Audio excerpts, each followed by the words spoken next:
Hey, so going back in time, 1971, I was probably like 12, 13 years old. I was two.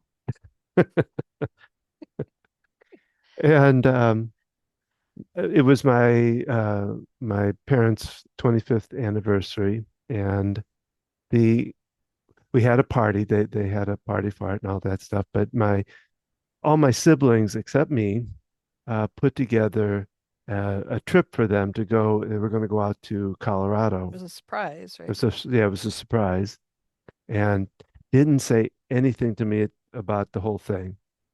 And the day that it was, I remember it was a Sunday afternoon after we got back from church.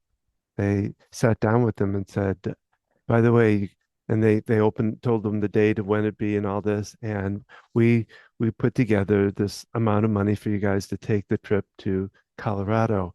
And I looked at them and I was like, oh, I remember pulling I think it was my oldest brother aside and go, why didn't you ask me? What is that all about? I got really upset by it, because um, and I just, They planned the surprise and didn't include you. yeah, and I stormed out of the house. I sat on the front porch just crying my eyes out, and my brother came out and he, tried to comfort me by saying, well, we didn't, we were afraid you would tell the secret, you couldn't, you know, and I will say, if looking back at it, I wasn't always the best at keeping secrets, when it came to Christmas gifts and stuff like that.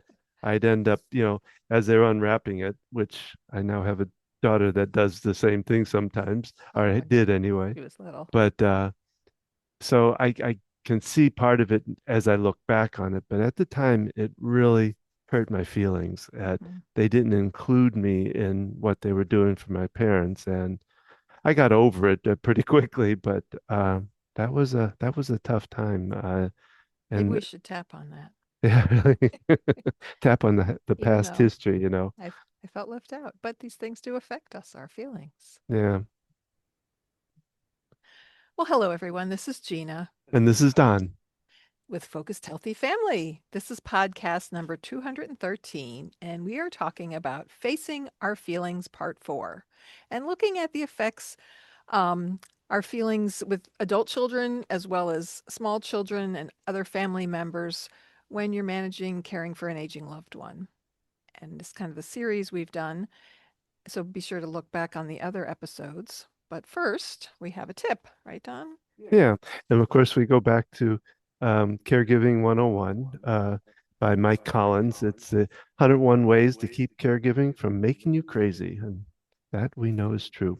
And this one, I'm not going to read the whole thing, but since we were talking about children, they talk about how you might be able to entertain children when you're a caregiver. And so it went through about 4 or 5 steps. First one is dress up, get out old clothes and stuff like that, and just let them kind of be whatever they want to be Play in that. dress up, yeah. Yeah.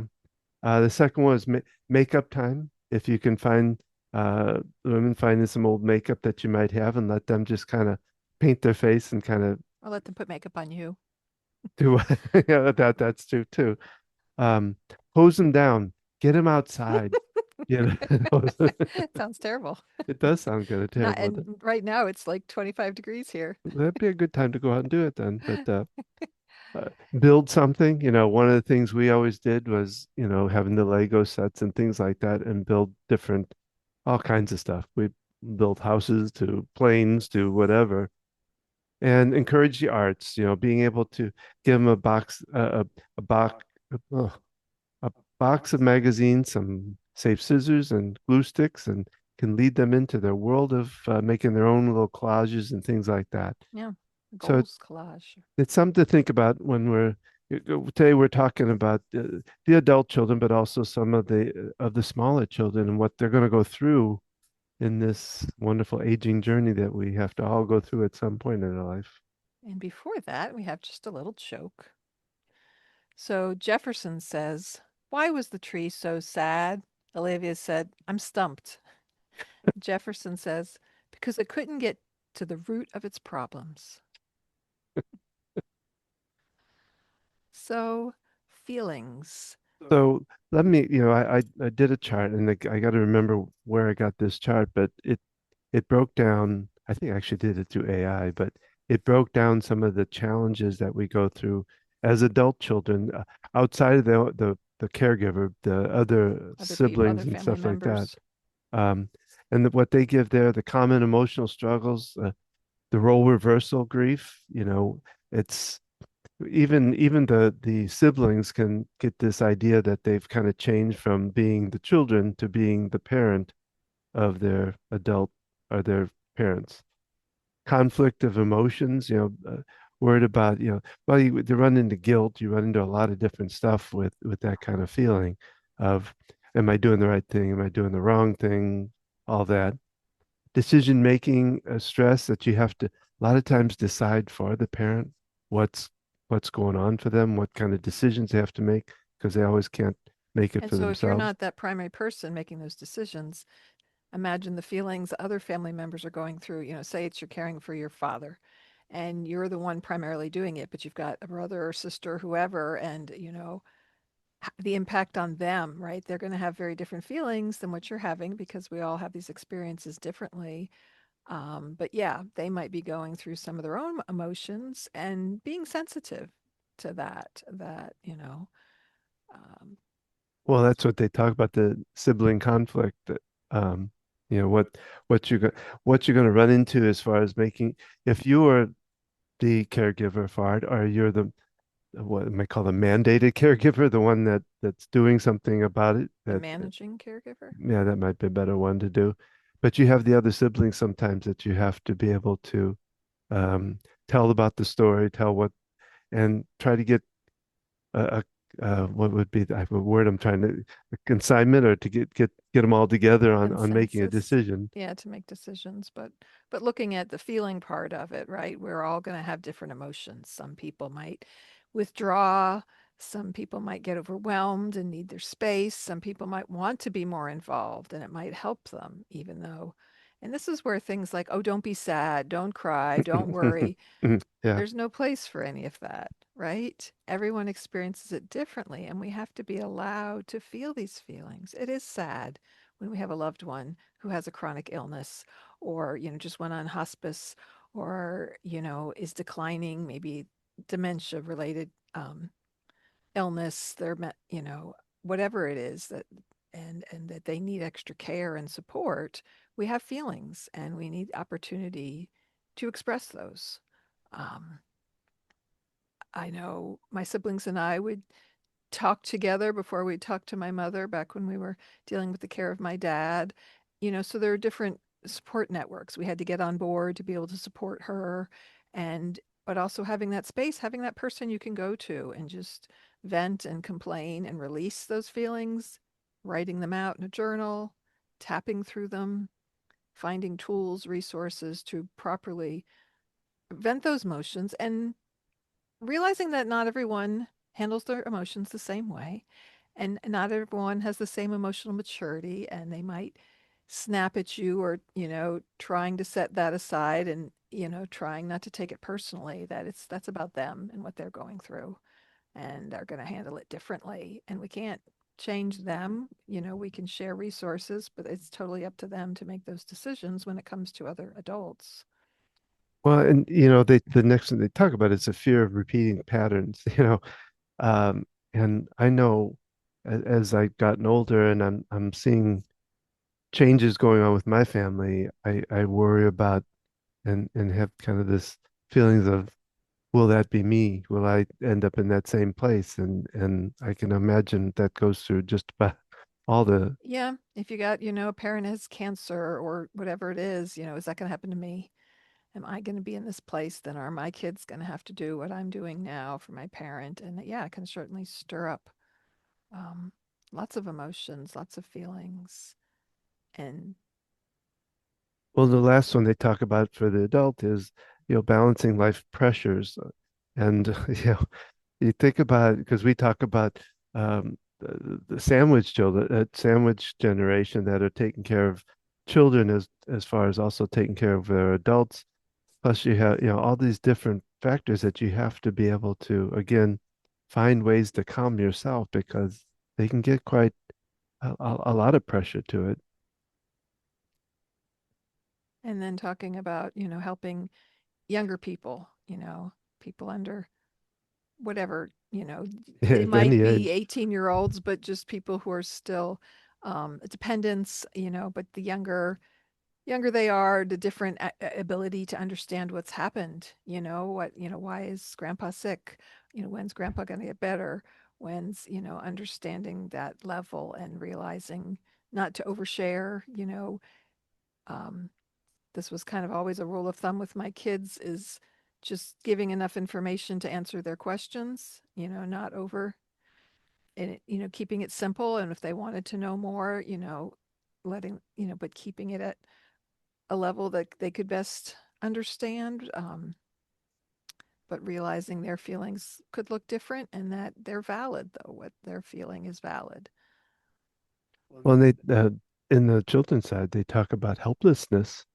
You know, I that one's a little harder to imagine how a child feels that helplessness. I don't know if you can think about it as far as Well, yeah, that what can they do about it, yeah. And yeah, that they feel out of control. I think back to when I was a kid and riding in the car with my parents, it just felt like I just felt safe when if my parents were driving, it's like I was safe. And I remember when that kind of disappeared, realizing that no, you're not just safe because you're there with your parents. And so it's very vulnerable and, for a child to see a dying, grandparent or whatever that, and then they feel like they want to make it better. They want to, what can they do about it? Because they're, young children are living in the world of sharing with others. And if you hurt somebody, you do something to make it right and you apologize or you do something nice for them. And so they're thinking in those terms. And so, yeah, there's certainly a helplessness there. Well, and thinking back, because I lost a sister when and I was only 3 at the time. Um, and I didn't understand it. She was 5. But I was talking about me. I was 3. Yeah, She and was she was 5. Yeah. 5. And, but I remember what it led me to was so much fear about my parents, especially my mom, that if she was sick, is she going to die too? That kind of emotion went through me. Oh, I mean, it's still kind of, even though she's gone, it still plays in me that there's some fear about somebody dying, but yeah, losing the friend. And in it, I also look at as I got into grade school, um, let's see, in first grade, I got to know this girl used to sit right behind me, and we were, I think we were through 2 grades together, and we did all kinds of stuff, had a lot of fun together doing stuff. And then the third time, she didn't show up in school, and it was a really weird kind of emotions, and I felt so sad at the time that and I didn't nobody would really explain to me This was the 60s, and you what didn't know what where she went. You didn't know what happened. If and I found out it took quite a bit to find out, but she moved away. I don't know where I think it was in Phoenix or something like that, you know. But yeah, it was that was a sad feeling that, and she wasn't gone or anything, but she was gone out of my life. Mhm. So Yeah, just realizing sometimes the literalness the kids experience, well, grandpa went to heaven. Okay, when can we go visit him in heaven? When does he's on a vacation? When's he coming back? Um, yeah, it's kind of sad. Pause a minute. What's up? Another thing to think about with children, you're dealing with a aging loved one, dealing with their declining health or changes in their health, realizing this could have a different impact on children of different ages and they could feel cheated as far as the time if you're having to spend more time with them. They might be acting out in funny ways. It could be related to not understanding. Um, what do we say, Don? Behavior is a foreign language, and we need to be It's tuned in to what's going on and what that could mean. Can they have some special time if they're going to go visit this person? Honoring, what works for them, right? Some kids would be overwhelmed by a hospital room and tubes and different things, understanding how we can make this, something positive to the best of the ability. And maybe um, for some, it just needs to be short. You want to go visit your mom, you have kids with you, you're traveling from out of town. Can you arrange for someone else to pick them up or so that their visit can be much shorter? And so, kind of thinking through some of these things. And even though maybe you're dealing with a lot of stress, maybe your parent is dying and you're really emotional about it, and you're like, kids, you got to go see grandma. We got to see her one last time. And just thinking about how that could be putting pressure on them and their ability to take that in and understand it is so very different from Hmm. yours. And it's different for every person because we process things differently. And, our brain does not fully develop into our mid to late 20s as far as our processing, um, our higher level cognitive strategies. And this involves dealing with loss and things like this. And so there's going to be um, a different level of understanding and processing, even for someone in their early 20s, that there could be for an older person. Well, they talk too about early grief, and I think this really falls not only for young kids, it's talking about just about everybody. When you've got somebody that's going through a long-term illness, you can you're slowly saying goodbye to them over a long period of time, and at the end of it, like I know with my brother, they weren't even really there anymore for for them to be grieving over. But As you know, far as the person with dementia, you said wasn't really there anymore. oh They yeah, couldn't understand. They couldn't. Your understanding of that, yeah, is that they weren't processing, but we don't know at what level that is. I mean, my dad was pretty much what appeared to be asleep for his last couple days, but so we don't know how much they're taking in and how much they're understanding. Um, yeah, So it's yeah. not that they don't know that, we don't know what their level of awareness is. We don't know what that experience is for them. Well, and we talked about it, I think last week, talked about, a lot of times as far as adults go, it's talking about, um, oh, but my mind went blank. We talked about instead of early grief or understanding that it's grief, they think about it as, Um, yeah, we talked about this with Jen Luther. You might not call it grief. You might just, having to deal with all this, my frustration, my overwhelmingness, feeling all that kind of overwhelmed by stuff. it. Yeah. Yeah, just feeling, yeah, it's a lot to deal with. It's overwhelmed. It's frustrating. It's kind of burdensome. And your loved one, their parent, whoever has, dementia, but they're still functioning, or they're just agitated, or in that stage of in between, being able to do for themselves or not, or you're worried about their safety with driving and things. And we need to stop and say, this is a change. This is no longer the person that taught you how to drive. I mean, it is still that person, but their cognitive capacity has changed. Yet they are also still an adult. And we talked about the changing of the roles and just, but realizing that they're still the parent, they're still the grandparent.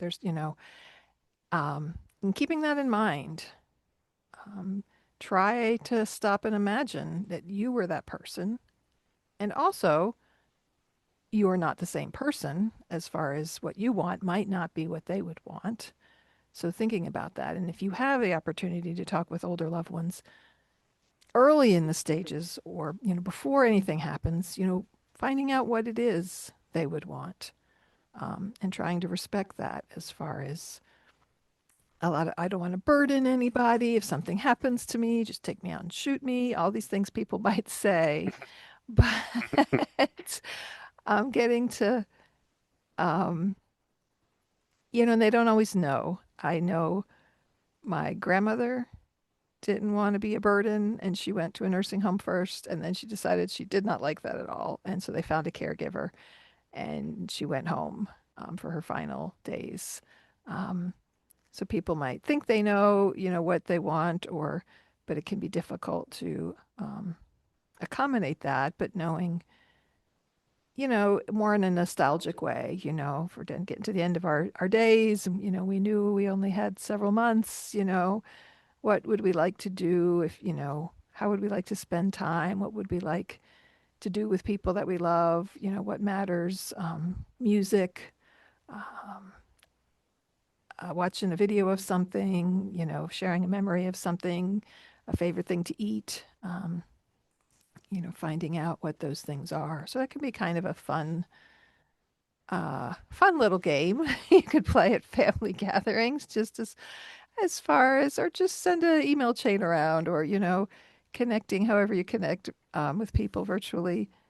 You know, what would you do? What would you want? And kind of get thinking about it, so we can honor people's feelings. And Well, and I think one of the points they bring up at the very end of this is that, understanding that what you're going through is normal, that it is, don't push it off, that it's not what it is. Like you said, if it is grief, understand it, live with it, and but not know that it's unusual to feel sadness or grief or or any of these anger, things, or any of right. them. And you say it's normal, but there's a variety of, whatever you're feeling is normal for you. It, Yeah, it yeah, can there you go. it can look very different for different people, and it's okay. Yeah, find some support. We talked last week with Jan about tapping, whether it's group tapping, even if you don't share, if you're in a group of other people, um, you seek the benefits of participating in that. Don't you have some tapping things you can join along virtually with, Don, to just watch a video people can play from the website? They can go on my website under the EFT part of it. I have some videos there. There's some sample. You can tap along with the sample videos. You can join him on a call. At some point in the near future, we're going to have your Zoom nights where you do free live tapping Yeah. call, but reach out to Don for more specifics. To working with tapping, you can learn the process yourself. It helps. It can be helpful to have someone else, but it's not required. Well, it always helps, what I always teach on is that initially to get into it, it's really helpful to have somebody to guide you along to understand the terminology to use. 'Cause, I mean, everybody comes back and says, "Well, I don't know what to say." So you've got to understand that. You got to understand what what purpose the tapping has and what it can do for you. Um, you have to understand when to do it and how to do it, and that a lot of people come back and go, I just didn't know exactly when to do it right. So there's a lot to it, and so having somebody there to get you going on it, work on it for a while, and then at some point you have it become part of your own, and you're able to say the things you need to say. But And always even it's still helpful. I learned EFT before you did, Don, years and years ago. And there's the benefit of having someone to witness what I'm going through. And it's mm, like a therapy session, but so much more. And I have, someone we've known a long time that I do tapping sessions with, and I did with Jan in the past. That's when I first learned it. Um, and there's some benefit to that. The insight of the other person. And different EFT practitioners are all different. Maybe you had an experience and you weren't happy with it. Well, everybody's a little different and their approaches can be a little different. And I remember Jan Luther always saying that it's forgiving. There's no exact way. If you learned a little bit, you can use whatever you know. You're not going to cause damage. no, Um, you can't really do it wrong, but it does, to get you in the flow and digging in, because it is going to kind of tap into what you're experiencing, mhm. and to be able to move forward with it, to be able to almost, reframe how you process and think things. And that can be hard to imagine from the beginning of it. Yet we're dealing with all these feelings, and all the older we are, the more things we've had in our past that have affected us. That when something happens, you see your father there in a hospital bed, who knows what it's triggering from your past, right? If you were sick, friend, whatever. There's so many different factors that we carry around with us of other things that have happened that affect our feelings in any given moment like that. And it's there. You can't just push it away and say, I dealt with that or whatever. These other things are going to come up, unexpected things. You might find unusual things happening either when you find out, oh, they have Parkinson's, oh, they have Alzheimer's, oh no, they broke their hip and now they can't go back home, or, you're in the middle of dealing with their decline or they've passed. Maybe it was even sudden. You can't anticipate how that experience is going to be for you. Well, and think about this too. It goes beyond just here. What you think up here affects this. And as we talk about caregivers and taking Affects your care whole of the body.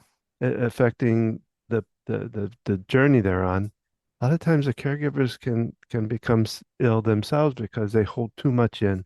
They don't let it out, and that affects the body just as much as it affects the mind. So they want to keep that in mind too. So Mm-hmm. anyway, thank you for joining us today. Did you want to add something? No, you have the wrap up. Go for it. Let me remind you, thank you for joining us today. We hope you really enjoyed it, and we hope that you can pass it along to somebody where it can really help. You know, if there's somebody in your life that's going through this process, pass this along because we've interviewed a lot of people on our website. Yes, be sure Um, to check out the Jan Luther podcast that we just aired, the previous podcast. She's a EFT master. She's both of our mentors. She's a friend, and she's powerful. And she has her wonderful book, Grief is Mourning Sickness. You mhm. can find links to that there. She wrote that book after her son passed suddenly and dealing with her own grief with things. And the topics we've covered have been quite varied. Sometime we'll have to do kind of a summary of different things we've covered. That would be a fun little podcast and different people we've interviewed. Oh, and we'd love to hear your comments so that it can help us to show what you want to hear and what you want to know about with this subject. Make sure to leave a comment wherever we're hearing the podcast from. Um, if you're finding it difficult to stay calm during your day, or if you panic and get overwhelmed and becoming more frequent, we invite you to explore my discovery series that can help you through this, that can help you through this. You know, I always like the saying, wait, tapping does what? But when you go through a process with us, you'll end up coming back by saying, "Hey, look what it's done for me," and that's the big difference of it. You know, if you navigating the challenges of caring for an aging loved one, you want to check out our senior care page on our website. You can also find wellness tips, caregiving insights, and more helpful tools at our website, focusedhealthyfamily.com. You can connect with us on the social media, Facebook at Focused Healthy Family, Instagram at Focused Healthy Family 1, and YouTube at Focused Healthy Family. Join us every Thursday when this podcast airs. Join us by going to FocusHealthyFamilyPodcast.com. And remember, how you treat your children and your loved ones today shapes their future and yours.